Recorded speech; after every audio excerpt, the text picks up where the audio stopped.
cemented in our beliefs, and we're afraid to release them because they are tied in with our identity of who we are. And it's scary to think, well, maybe that's not who I really am. So our beliefs are formed from our experiences, and we take those on as like I said, our identity of who we are. And it's very difficult to release those. But a belief does not mean it's true with a capital T. I think being open to that possibility is an amazing thing to strive for. Thank you, Ginger. Chris, you were about to say? Well, Bob and I've learned over time to let those relationships and experiences that are negative, that are fear-laden, that are based in prejudice and judgment, we've learned to work really hard over time to just let those fall away and focus on that which is positive and uplifting and compassionate and accepting. That's it. Okay. All right. Now, let me ask you a question. Yeah. That if you have a consciousness that is positive and empowering in your own life, why would you want to keep that from a relationship that is challenging, that could be that your presence in that relationship could have a positive effect on someone else? And I'm not saying that you evangelize, but rather that through your expression of your positivity, that you could be an example of life-changing experiences for the others. We have a few relationships like that within the family and other people that we know who are folks who tend to be negative and fearful. And we don't dismiss them out of our lives. We just choose to be compassionate towards them and continue to live our lives in the positive and hopefully be an example and be kind, but choose not to spend a lot of time with them because as we all know, there are those people who are deeply entrenched in their anger and their fear and their victimhood, and engaging in discussion about that is not fruitful. And I ask the question, and I challenge you with that question, full knowing that I also have a tendency to release those relationships that I no longer find to be constructive. And it's from an ego perspective that I do that, right? And so in my challenging you, I'm also challenging myself. I'm asking myself, why do I release those relationships? Why do I let go? So thank you for clarifying. And I think it's because I do practice that releasing of those relationships that are no longer positive as a reminder to me that, oh yeah, that's something I need to pay attention to myself. So thank you for giving me the opportunity to remind myself of that. Okay.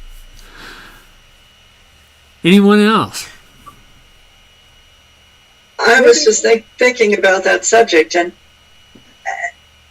I feel it can be very important to reach out to people who are in need, people who have experienced trauma, and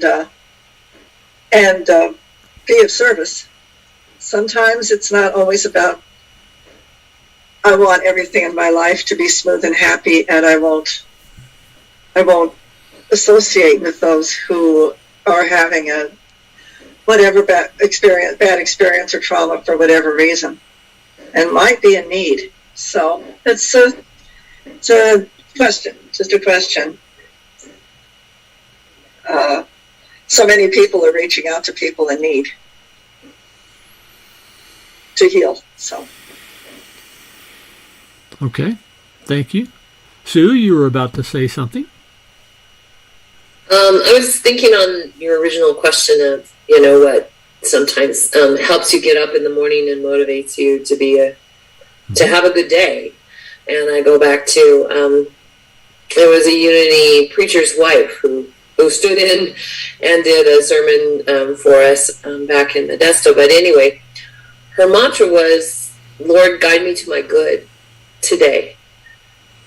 And that was a really particularly helpful for me when I was facing some difficulties with my work situation, patient situations, just to bring that to the forefront of my mind so that I could really practice that, let there be peace on earth, and trying to embrace those bigger concepts and spread them around. And it's a practice that we all have to continue to look at on a daily basis. And after this year of isolation where you only saw like 5 people in a week, it was like, okay, now how do I do this? I'm out of practice. Yeah. I'm out of practice. Yeah. Okay. Thank you. Anyone else? This is just a thought that has been rolling through my mind quite often. That it's quite often the situations that make us uncomfortable that have the most growth potential. And it's always the question about whether to move on from a relationship or whether to stay. That's the big question that comes up over and over again. And maybe the beauty of release is looking at what your feelings are about that other person or situation and releasing any, I don't know if you want to say fear, or let me see this in the right way. Maybe it's not letting go of the relationship per se. Maybe it's letting go of your feelings about the relationship. That's just being in isolation makes my mind do weird things. But that's just some thoughts that have been flowing through my world for quite a while. So, thank you. So perhaps our purpose is to grow this one consciousness. I say perhaps.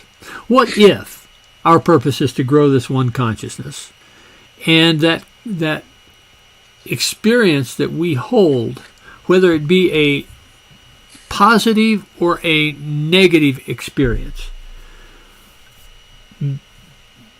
what if that experience, even those that we call negative experiences, when we encounter them in this consciousness of oneness, this consciousness of unconditional love, what if that growth is an essential part of growing the all that is all?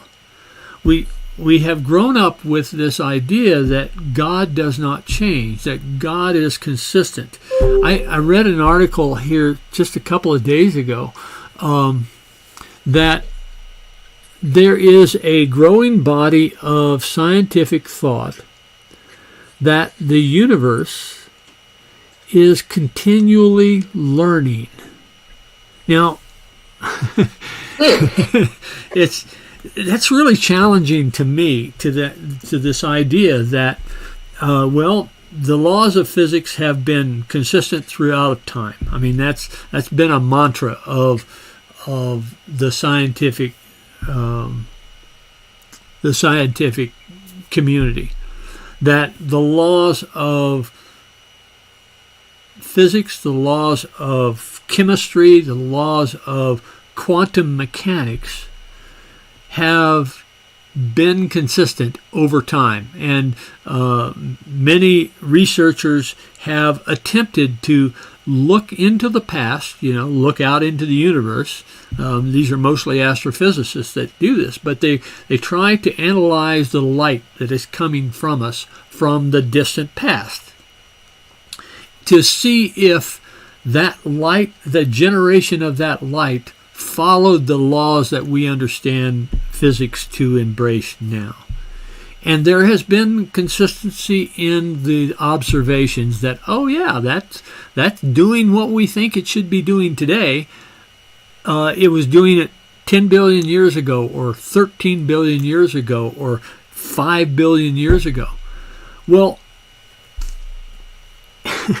if the universe is learning all the time, that it's growing, that the universe is not just expanding, but that the inherent intelligence of the universe is growing, then maybe it's not so far off that our purpose in this realm of duality is to help grow that one consciousness that is not in this, that does not exist in this world of duality, which A Course in Miracles says is an illusion that we all embrace, but that this one consciousness is depending upon our experience in this realm of duality as a means of giving a greater, I'm finding it difficult to articulate, but expanding the awareness of that one consciousness. I am seeing more and more articles, and perhaps this is just confirmation bias that's occurring for me, because I'm really pretty solid in this belief that there is one consciousness, and that consciousness permeates the universe. But perhaps what those scientists that are offering this idea that the universe is continuing to learn is corresponding to this idea that the one consciousness is growing as a result of our and other beings' experience in their respective worlds of duality. So I offer you this question, that maybe our attempt to find the good for our individual experience, is really contrary to to the growth of this one consciousness. And this is one of those ideas open at the top. Let's just consider this, that as we engage in our various experiences, we embrace the experience. We appreciate the experience regardless of whether we see it as good or bad. That we encounter the experience nonetheless in this embrace of unconditional love for the experience itself, and that we hold the other participant in the experience to be a teacher for us. Earlier I offered prayers for the Taliban, that they grow in their consciousness that violence is not the answer, that compassion is a greater form of governance. Well, perhaps in our individual encounters with the Taliban in our own experience, right? those that we might label, they're a Taliban, that we nonetheless appreciate that experience, we embrace that experience, we love the other participants in that experience unconditionally, regardless of whether they see our point of view or not, regardless of whether they respond to our expression of unconditional love or not, that we encounter that experience with the concept that this experience that I'm engaging right now is helping the all that is all expand awareness. Perhaps we can forge ahead with the certainty that all of these principles are true, that there is one consciousness, that there is connection with that consciousness through divine love, that our divinity is demonstrated by our following that awareness, by engaging and appreciating that awareness and our connection to it, and that our purpose is to help grow God, as it were. So I leave you with an agnostic state of mind, an open at the top state of mind. And I encourage you to embrace whatever truth you deem to be appropriate for you at this point in time. And follow that truth with confidence into your respective futures. We are in an extraordinary time. We look around and it seems that hell is going to the handbasket. Jean Houston, in her new book, relates a story of how she, at a very young age, encountered Pierre Teilhard de Chardin in New York. She was literally running down the street and around the corner, and she ran into him, knocked him down. She helped him up. She said her apologies. She went on her way. And the following week, she saw him in Central Park. And they started a friendship. Actually, it was the encounter at the corner a week prior when the friendship started. But they started this friendship. And in one of their conversations in Central Park, Desjardins dropped to his knees and he looked at this caterpillar that was on the ground, and he said, "Isn't this marvelous? Isn't this a wonder to behold, that this creepy crawly fuzzy thing that can barely move on the ground is going to transform into a butterfly?" And he turned to Jean Houston and he said, "What is the butterfly that you're becoming?" And she said, "I want to travel the world and I want to help people." That was 70 years ago. And what has she done? She has traveled the world, and she has brought this enlightening idea of human empowerment to people in cultures around the world. And so, open at the top. Regardless of where you are in your life stage, what is the butterfly that you're becoming?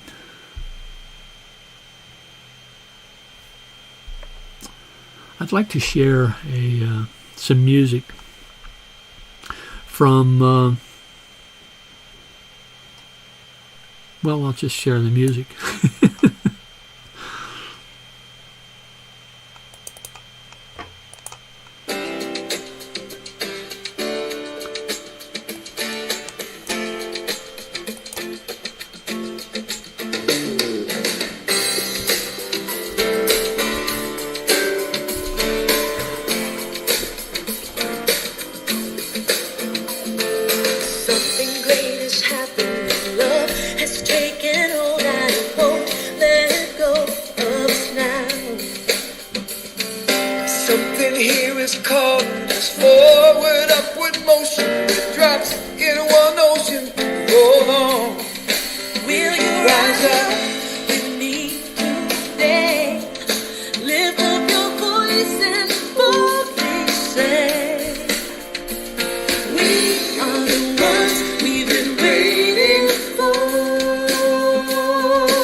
Something amazing to feel your passion blazing and shine. Paint with every vision, dance in new directions, explode to new heights in your mind. I will rise up with you today. Lift up my voice and boldly say, we are the ones we've been waiting for. Let me dream of your highest calling. Be the hope of a new day dawning. We're the ones who can make a difference. Let's stand together. Share your gifts with the world that's waiting for a change that we're all creating. It's a moment for our greatness. Let's stand together now. Yeah. One dream, one voice, one heart, one word, one dream, one voice, one heart, one word. Stand together. One dream, one voice, one heart, one word. Stand together. Live the dream of your highest calling. Be the hope of a new day dawning. We're the ones who can make a difference. Let's stand together. Yeah, yeah. Share your gifts with the world that's waiting for a change that we're all creating. It's the moment for our greatness. Let's stand together now. Stand together. Live the dream of a new day dawning. We're the ones who can make a difference. Let's stand together now. Share your gifts with the world that's waiting for a change that we're all creating. It's the moment for our greatness. Let's stand together now. Stand together.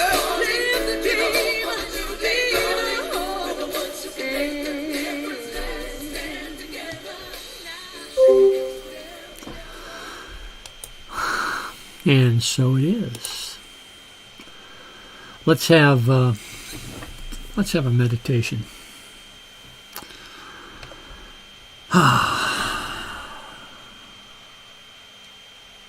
I'd like to invite you into this awareness that we are, each of us, empowered divine beings. That we are, each of us, an expression of that universal consciousness here in this moment. That each of us has the power to be the change in this world of confusing, conflicting arisings. That in this realm of duality, our awareness of our connection with the divine is the one truth we can rely upon. That we are the representatives of that divinity. That we are the tongues, we are the hands, we are the feet of the divinity.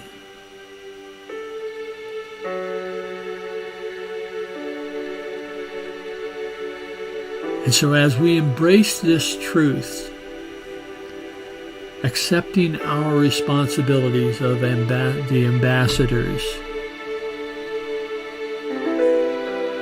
we encounter each and every experience that we have with the gratitude that I am here now because this is my appointment. I am in this position. I am in this relationship. I am in this situation because I have an awareness of the all that is all that can be constructive. And I don't have to say a word. I don't have to do anything in particular. I just need to be that expression of unconditional love here and now.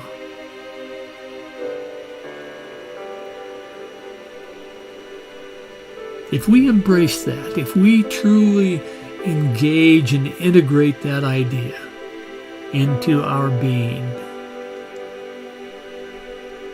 What an extraordinary thing it can be.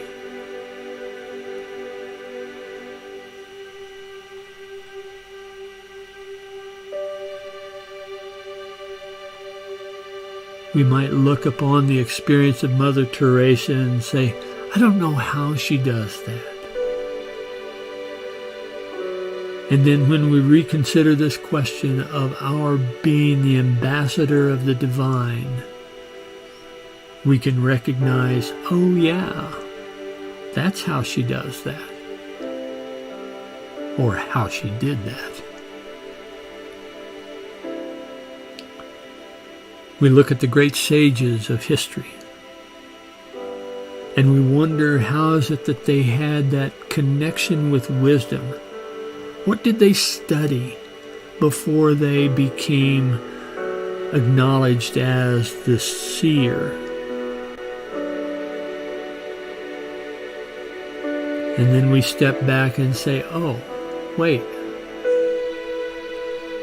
I have that access.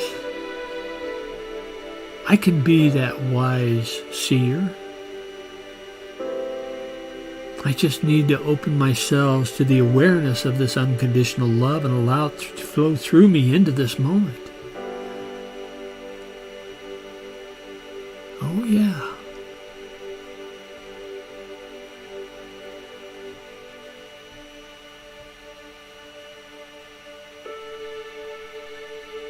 That's who we are.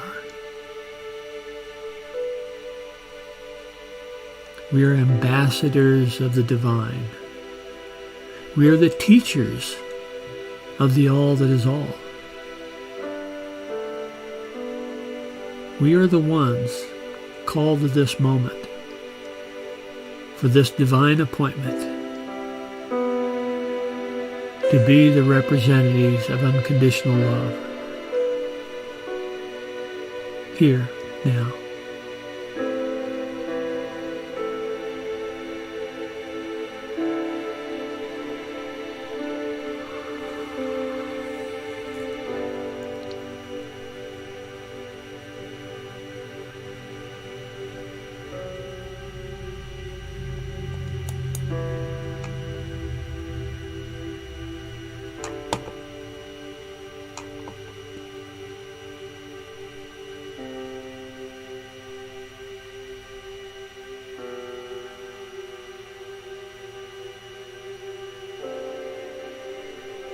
And for this we give thanks.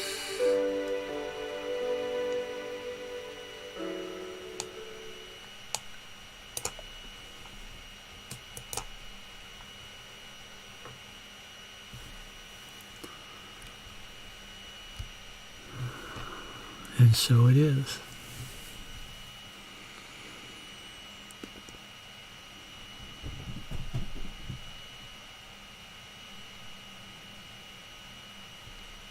Let's let that realization sink in.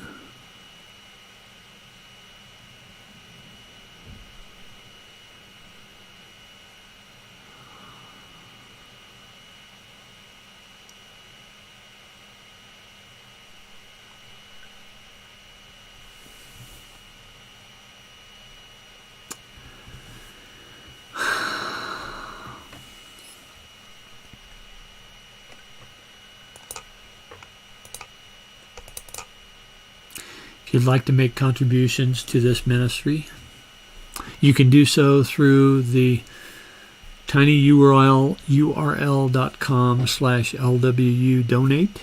You can go to our website and click on the donate button in the menu, in the bar menu across the top. Or you can follow the link in the first article of the newsletter, and that will take you to the same online donation page. But regardless of how you contribute,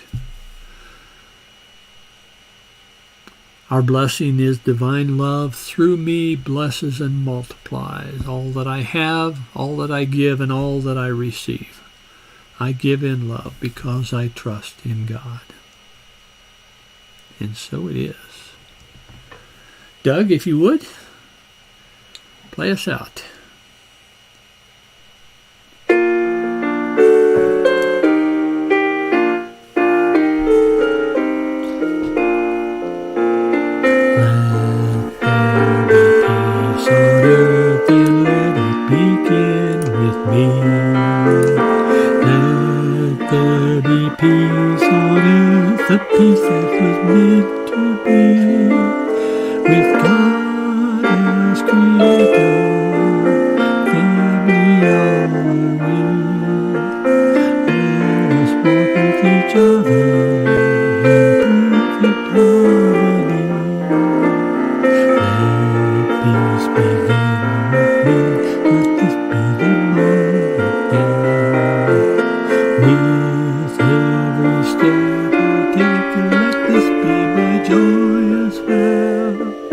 to take each moment and live each moment in peace eternally.